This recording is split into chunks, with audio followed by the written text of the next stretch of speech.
shares, right? We're good. I think we have. All right. They want us to start right away. I always we wait till 1, right? Yeah. Tell everybody.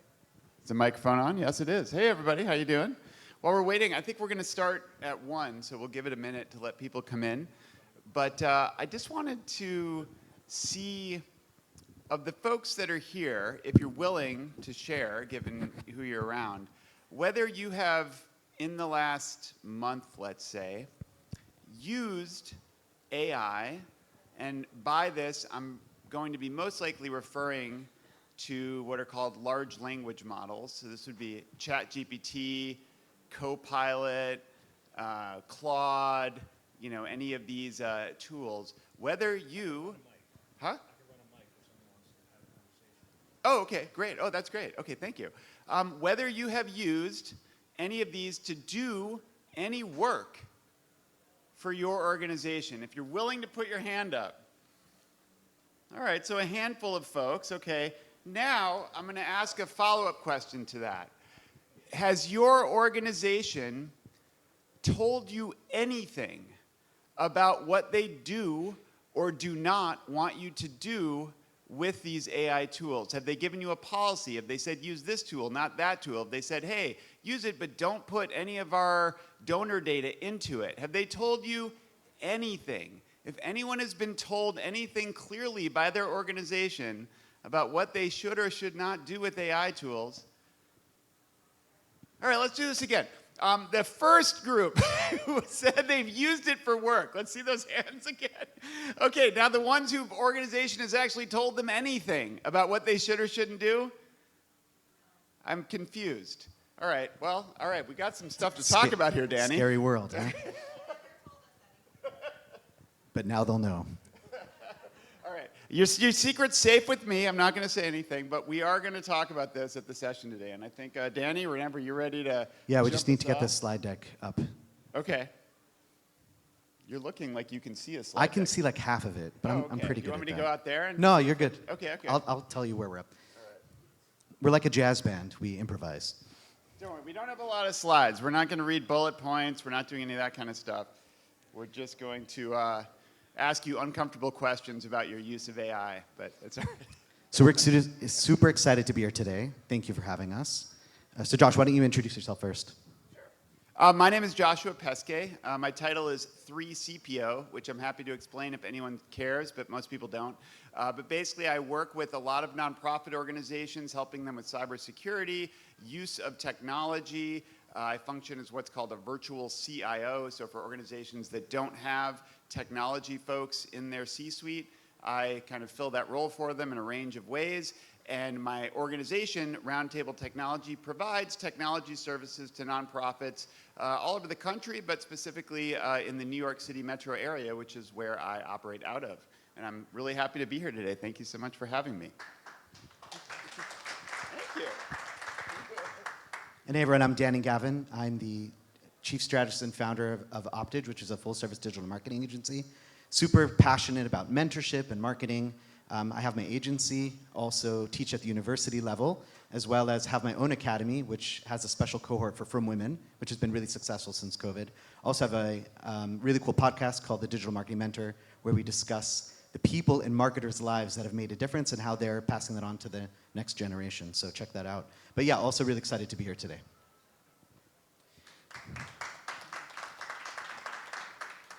So Josh, can you share how you've seen AI impact the fundraising landscape in the past 2 to 3 years and where it's going and what we need to think about?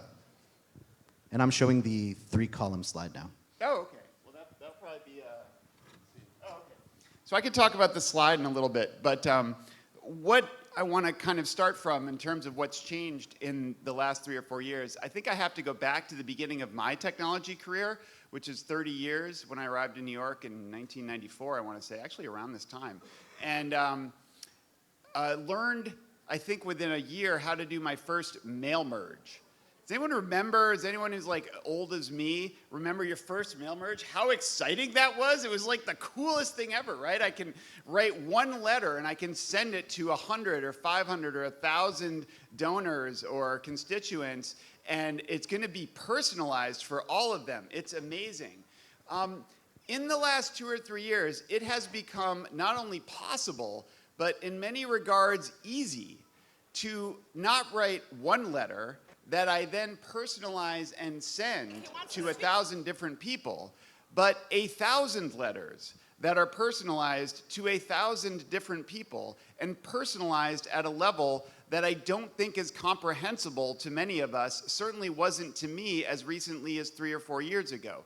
The idea that I could push a button and have 1,000 different messages go out to people, personalized in every respect, pulling from any public information I have on them, their social media posts. Hey, Joe, you know, it was wonderful that your son had a win in his Little League game last week. We're really excited about that. And I also know the most likely amount that Joe is likely to donate to my organization. So he's going to get an ask for 50, but Jane over here is going to get an ask for 500 because I know that that's what she's likely to donate. And by the way, I'm going to be talking about Jane's son and his Little League game or whatever happened there. This is what AI, just one tiny piece of what AI makes possible if we think about fundraising as fundamentally having personal relationships with donors so that they understand what we are doing and why they might want to support our work. AI is a massive tool. It is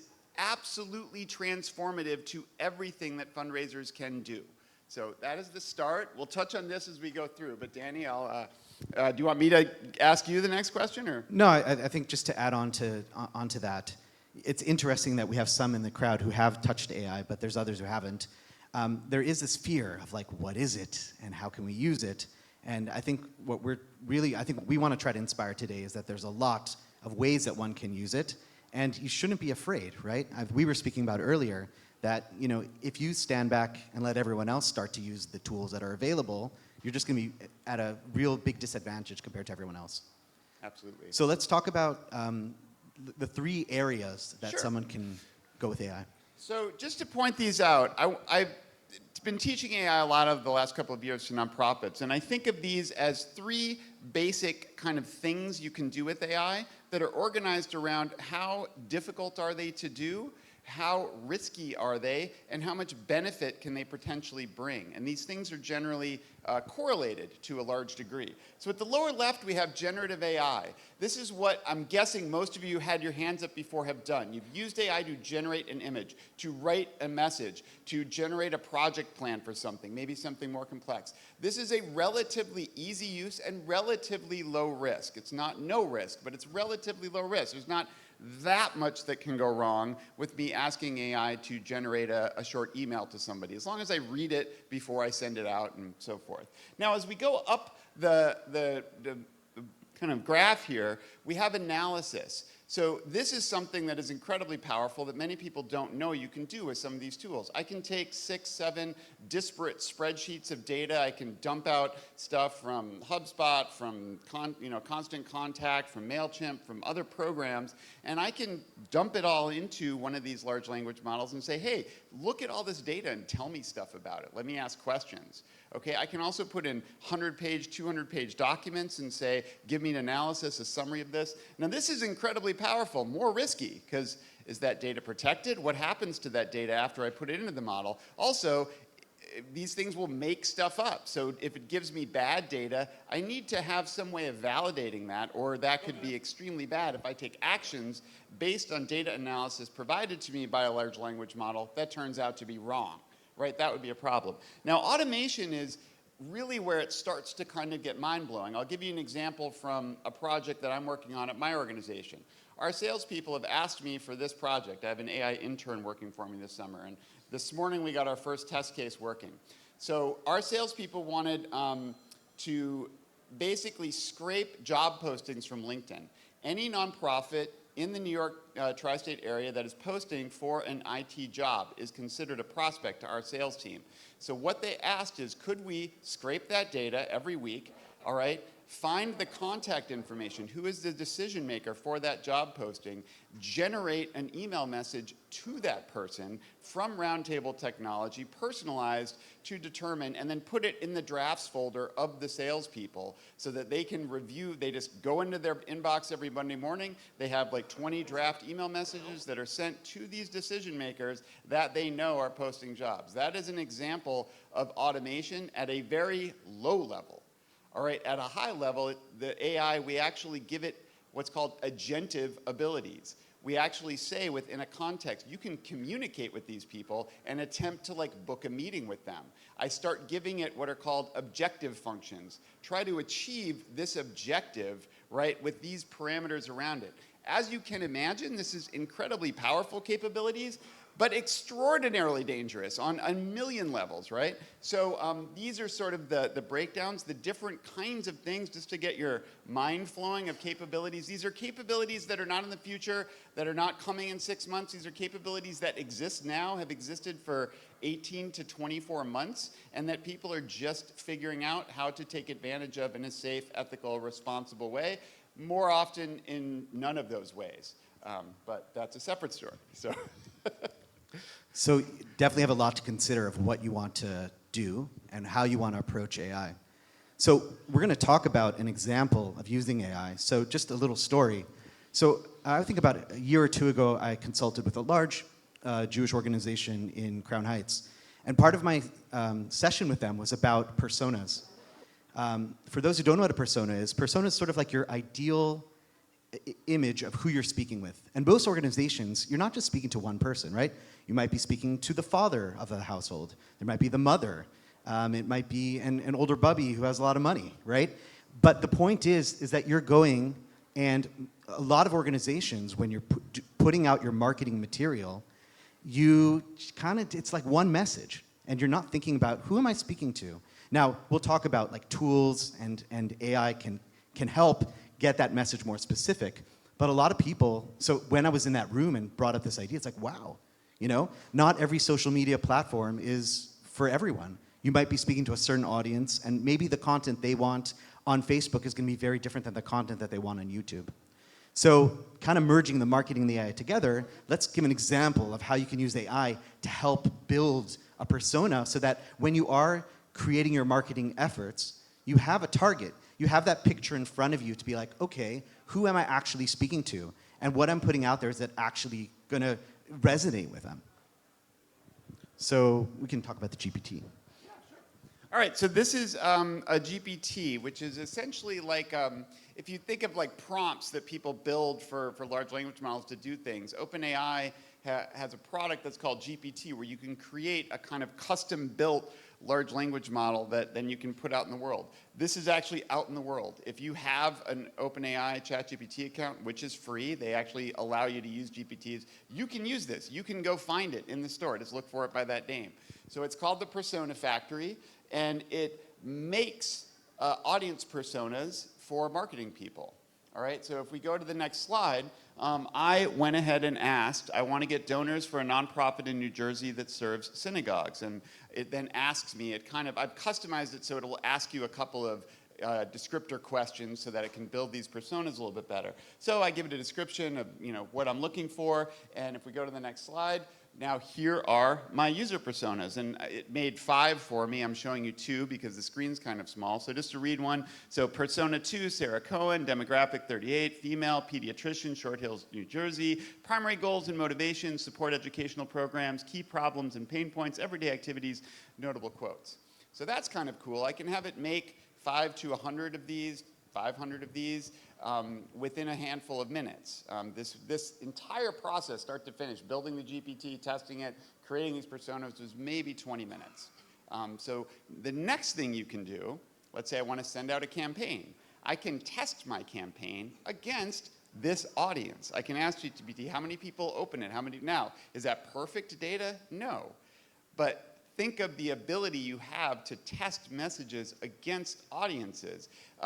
People are using this for polling now. They're creating polling audiences of virtual participants to poll against. Hospitals are creating virtual patients that they can run tests on, right? The ethics, this is one of the areas where AI is massive in terms of ethical benefits, because if I'm doing experiments on populations, to be able to create virtual populations to run these things on is much more ethical than doing it on actual populations, and I can test these things. So that's just a quick something that you can do, and you can do this without having to use that. You can just prompts and things like that can certainly help it. All right, so Danny, I think it's time for a question for you. Is that all right? The Totally. next one? All right, so the internet, as we've been talking about, since mail merges from 30, by the way, shout out to my mail merge buddy in the back, allows us to reach audiences, large audiences, with just a click, okay? How can nonprofits leverage these digital platforms and these new tools to amplify their fundraising campaigns? Great question. So I like to start off, this is like my story that I tell a lot of people when I'm pitching. And obviously this is courtesy of AI, right? It's a nice little image. But imagine you've got a dentist and he's sitting he's got his patient in a chair, giving him a great service, and he realizes, okay, after this appointment, I'm going to make $150. And he's, talking with his marketing agency like, hey, come on, how much can we spend in order to acquire a customer, right? A certain amount of money we have to spend on ads or paying an agency. What is that amount that we should pay? So a lot of people say, I don't know, maybe 30%. 30% of 150 would be like 45. But that's a whole conversation. But I'm saying that the dentist should look a little bit differently. What if he sees this patient and realizes that this patient, he's going to be coming back for the next 10 years.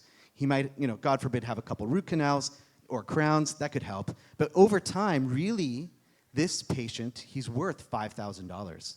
Now, if you knew that this person would be giving you $5,000, would you really only spend $45 in order to acquire him? And I feel like this message is very impactful and important for nonprofits.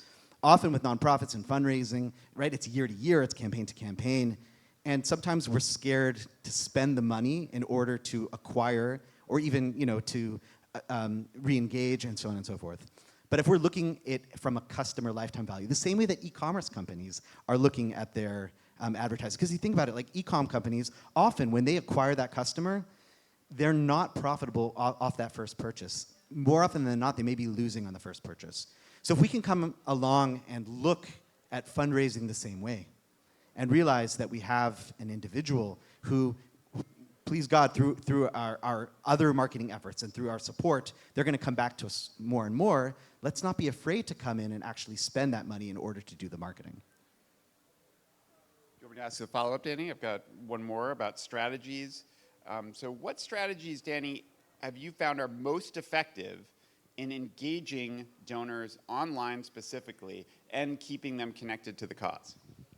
So let's go through a couple strategies. And I think, once again, sometimes people think when it comes to fundraising and donors, it's a different, right? Certain things aren't going to work. But I'm a really big believer that all sorts of digital marketing have its place. I think it's important to know that certain tools that you use or certain platforms that you use, there's different expectations, right? If I'm going and doing social media and we are putting out success stories of the money that we've placed or the amazing things that we've done, and we're causing engagement, right? People are liking our posts. They're leaving comments. So that's going to be a success metric for that. But to expect that now that I'm going to be doing social media, suddenly there's going to be a direct benefit and my donations are going to go up directly. Let me look into my Google Analytics platform and say, hey, how many donations did we have from Facebook? That's not going to happen. So first of all, it's important to know where you have to set up certain KPIs, which stands for key performance indicators, certain measurements to know that each platform is going to have its own success metric.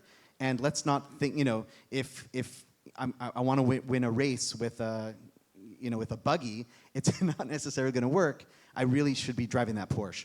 So getting into just some of the platforms. So with audience engagement at reach, we want to focus on social media campaigns. And like I said before, different social media work in different way, right? There's a certain demographic that's on Facebook. There's a certain demographic on Instagram. And just because I have one post doesn't mean I'm going to post that on all platforms the same way. I need to target what I'm doing specifically to who's out there. And we got to test, right?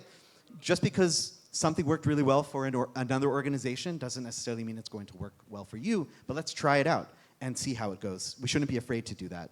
Influencer partnerships are huge, especially in the firm world. There's no reason that we shouldn't work with influencers on Instagram, TikTok, and those sort of platforms to help push our message. People listen to them often more than other people. Obviously, there's our online fundraising platforms like Charity, which help as well. Next, direct outreach and personalization. So email marketing is super powerful. Getting that message out to people.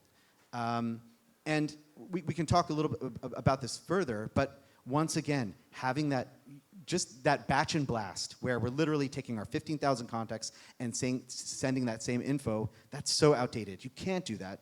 Like, let's go back to the e-commerce example. If I know someone bought an engagement ring, I'm gonna send them a email about a wedding band, right? And if I know they bought the wedding band, let's hit them up with the earrings. It's the same concept. With donations, it's the same thing. We have to create those groups, create those segments of people, and apply the message accordingly. Retargeting ads is also another very powerful platform.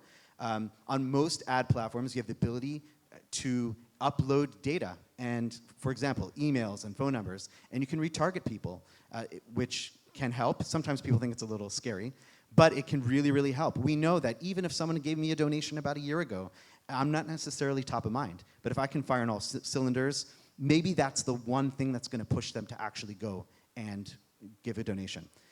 I'm speaking a lot. Do you want to add anything?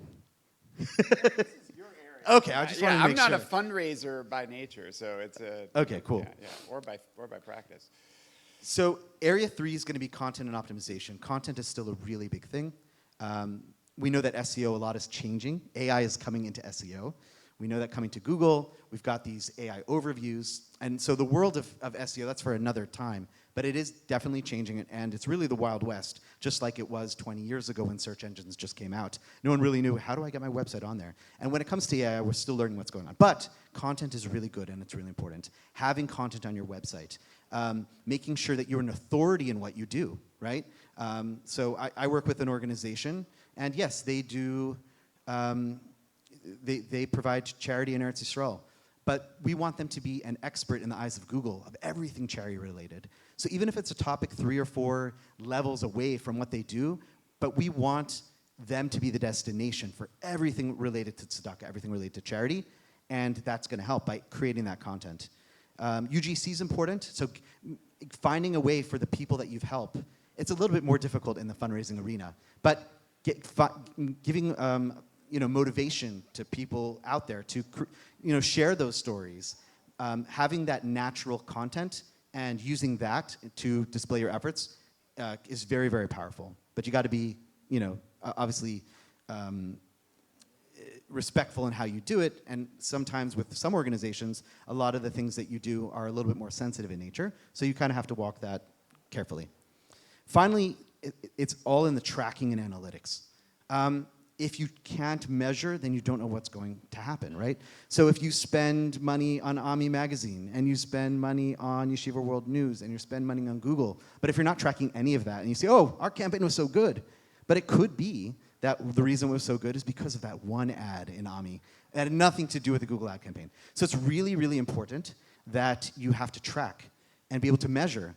And it's not just about going into Google Analytics and saying, okay, we can see the different sources of where people are coming from and how many donations came from that. That's really important. But wouldn't it be cool to also see which people came from where? Like I see, here's John Smith. He specifically came from a Google ad. I see that John is someone who, he's donated 4 or 5 times. So it could be that the quality of donor that comes from this specific area is even better. So investing in a platform like a CRM, which you can connect with your efforts, and not just about how many times have I contacted them, but where did they come from and how much they're spending, that can be really important as well. All right, Josh, I'm going to go for the next question. Go ahead, I think it's you. So, what are some of the biggest risks you see of nonprofits using AI right now?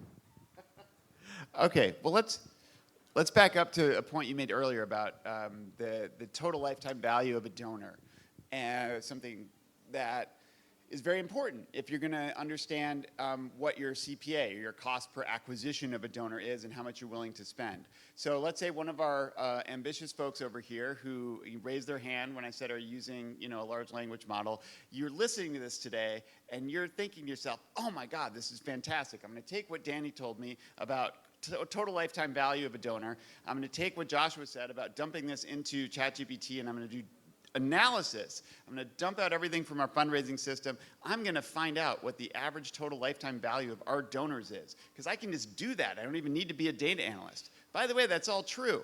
Okay, this sounds great. There's two big risks I'd like to just have you pause on before you all jump out and do that. Not that I want to discourage you in any way.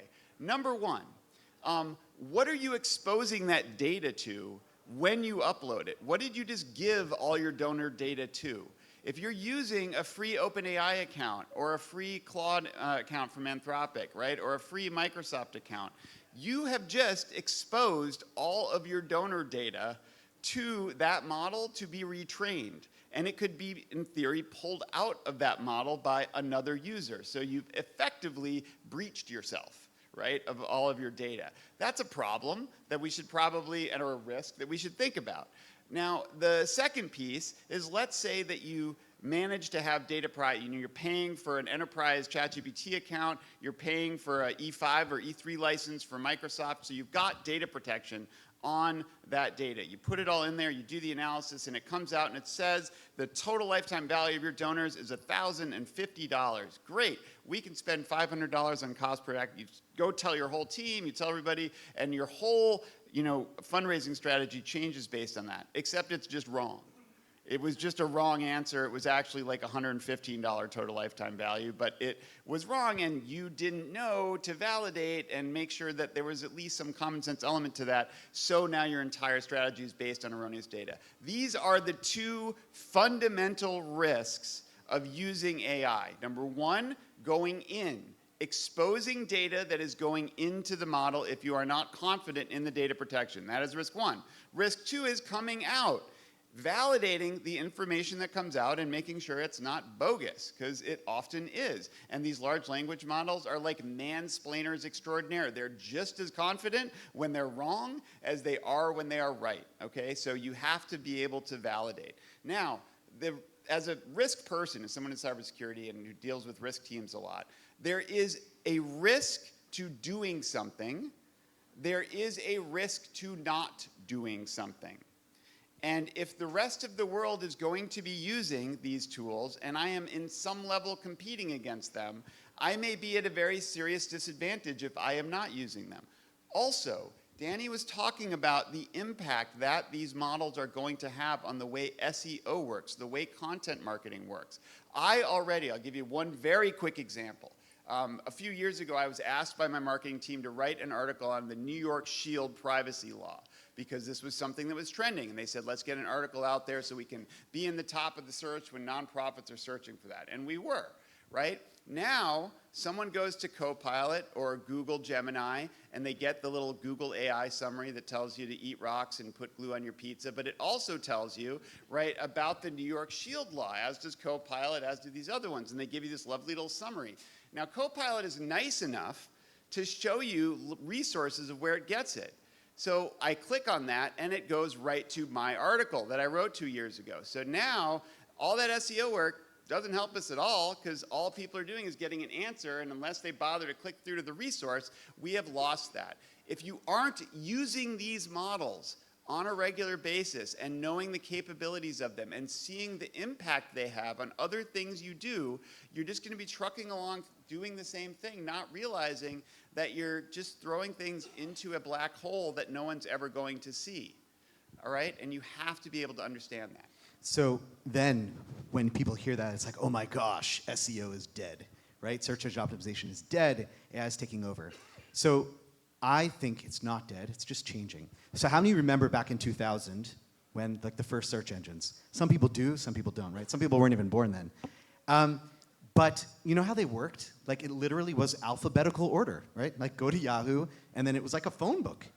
And then eventually the algorithms got more complicated, and then people realized how they worked. How can I get my website onto that? It's because there's a little tag at the back called keywords, and if I stick the right keywords, it's going to show up.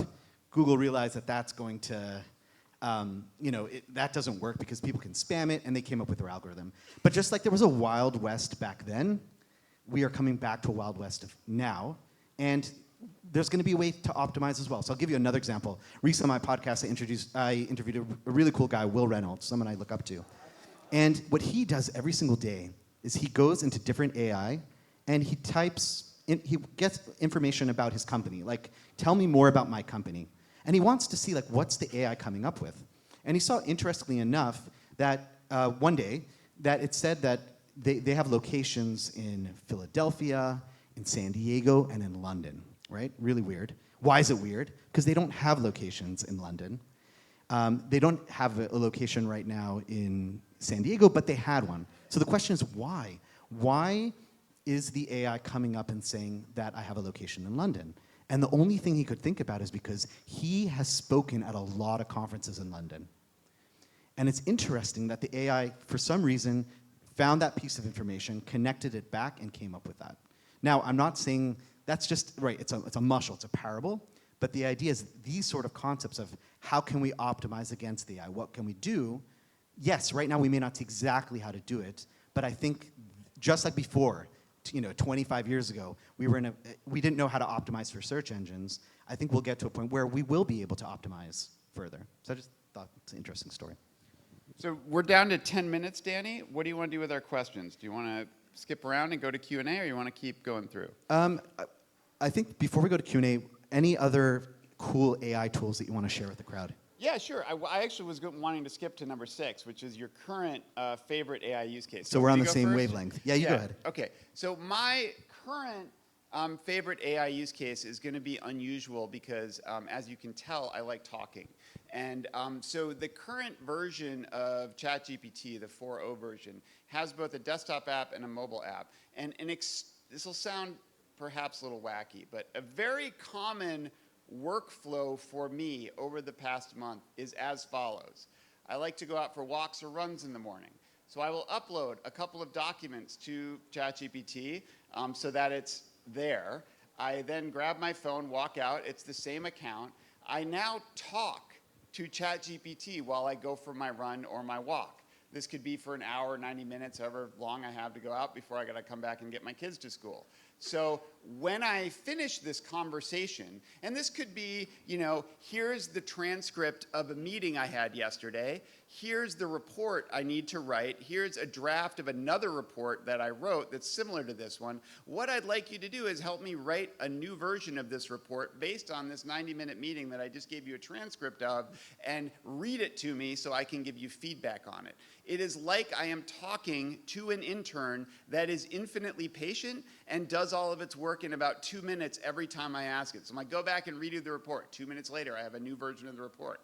I do this while I'm on my walk. At the end, I say, now put it all together in a Microsoft Word document for download, make sure it's beautifully formatted, beautifully organized, and I come back to my desk, and I have this document there. Now, is it over? No, I have to review it and usually edit some things, but I love working this way because instead of sitting at my desk for 3 hours writing this report, I'm out on a run and writing it. Maybe that's terrible for some people, but I really like that. This is an extraordinarily common workflow. I also use it as a therapist. I have trained multiple therapists that are for different purposes. One's for my parents, one's for my kids, one's for my wife, one's for some of my clients that are a little challenging. And I've named them all, and I say, hey, I've got this meeting with Sue today. She was really upset about this. Help me out, Sue, with this challenge today. It's been incredible. So that's my current favorite use case. Wow, I love that. Yeah, give a round of applause. That's great. So I'm going to take it, I'll share two things. One is just in different tools that we use nowadays, they're adding on AI functionality. So I know this is going to sound really geeky and techy, but we often in our agency we use a tool called Zapier, or Zapier, depending on how you pronounce it, and that connects two different platforms. But let's say I was working on a Zap, an individual connector, and there was a certain part where I had to create a filter, and that filter required a regular expression, which is like a complicated sort of thing. If you don't know that language, it's difficult. So typically what I would do is I'd have to go onto Google, find a place of how to write it, but literally right there's like this little AI symbol, click on it, and it says, what do you want to accomplish? In words, I want to filter out this and this and this, and bam, it did it for me, it created it. So just, it's cool that we're gonna have, and that shaved off an hour, right? So I think as time goes on, there was a big announcement, Apple in their Worldwide Developer Conference, their next iOS that's coming out is gonna be full of AI, right? But just having these additional AI, helps and assistance, it really is changing things. Another thing, which maybe it's TMI, but in our agency every year we I think I covered the TMI part with all of my therapists, Danny. Good point. But we love submitting for awards. So our award-winning work that we like to do, we submit for awards. It's great because it sort of sets the bar of what's the type of work we want to do, and then it's really exciting when we win the awards. But the question is, how can you do award submission better? So, we've won in the past. We know which submissions have worked well. So what we can do is we can say, hey, ChatGPT, look at these 4 award-winning submissions. Now, here's the data that from the most recent campaign. I can even put in a PowerPoint of an original pitch that we gave to the client even to get the contract in the first place. And then now it can spit out an award submission, which is really, really cool. And thank God we won 3 awards this past award in Houston, which is really cool. But that's the idea. Let's find ways to make our life easier. And the point is, whatever you can dream, you can build. All right. I think we've got 5 minutes. Is that right, or are we done? We got 5 minutes for Q&A, so I think we've got time for 1 or 2 questions. So I see a bunch of hands. I see on the right, so we're running mic out there? Okay.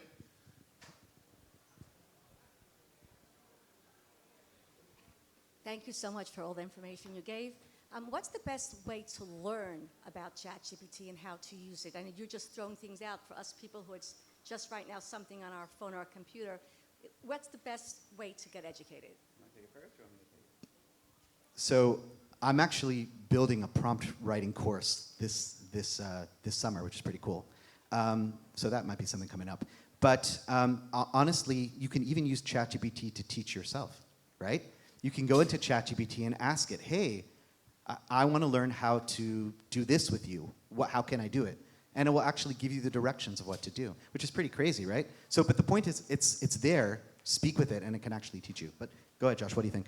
I would literally, all you need is your language. You just use words and you talk to it. I would say the 2 things to understand are the risks that I pointed out. So don't tell it things that you don't want the world to know potentially about you. And number 2 is anything it tells you back, just understand it might be completely wrong. As long as you understand those 2 things, it's literally just talking to someone. Small tips are giving it a role. So tell it, this is the kind of person I want you to be for this interaction with me. I increasingly think that these really complex prompt architectures and everything are unnecessary, that really you just ask the model, you tell me how to get you to do this really well, and they increasingly do a better job at that. So, I think we had a question over here first, if you still have it, yeah, and then over here.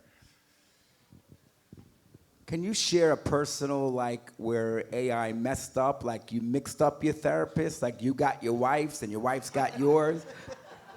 I won't give you a personal example, although there have been plenty, but there are many public examples. A really unfortunate one was the National Eating Disorders Association put a chatbot on their site.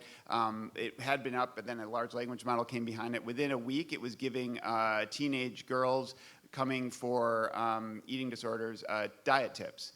So that's a really tragic example. Another one is a lawyer who, this was kind of famous, used it, and it cited 8 cases that it could use as references for its case. They were all made up, and the lawyer ultimately got a citation from that court. So those are 2 quick ones. They were very, very reasonable sounding cases that the person cited that were all completely made up. Yeah, one more. What are your thoughts on the AI chatbot, kind of putting all of your information about your company into an AI chatbot and then allowing people to ask questions freely and it responding back. Do you think that's legit? I think you have to be very careful, and I don't know how much value it adds. I'm forgetting the name of the company now. It might have been JD Price. They spent a year building a chatbot on their custom data. They spent several $1 million doing this, only to find that the latest version of ChatGPT out of the box was better at answering the kind of finance questions that they had trained their bot to do specifically. So you'd have to really think about what is it we're trying to achieve here, and is this just going to be completely obsoleted by a single update on ChatGPT or Copilot? And the only thing I want to add to that is, as you know, like when you go onto a website, you want to try to speak to a person as soon as possible. How can I get out of this in order to actually get to the real person? So even though it sounds cool, but I think we're still at a point where it's like, I'd rather just speak to a real individual. Thank you, Danny. This has Thank you. been so It was fun. awesome. Thank you, everybody. Great questions. Great stuff. Thank you all.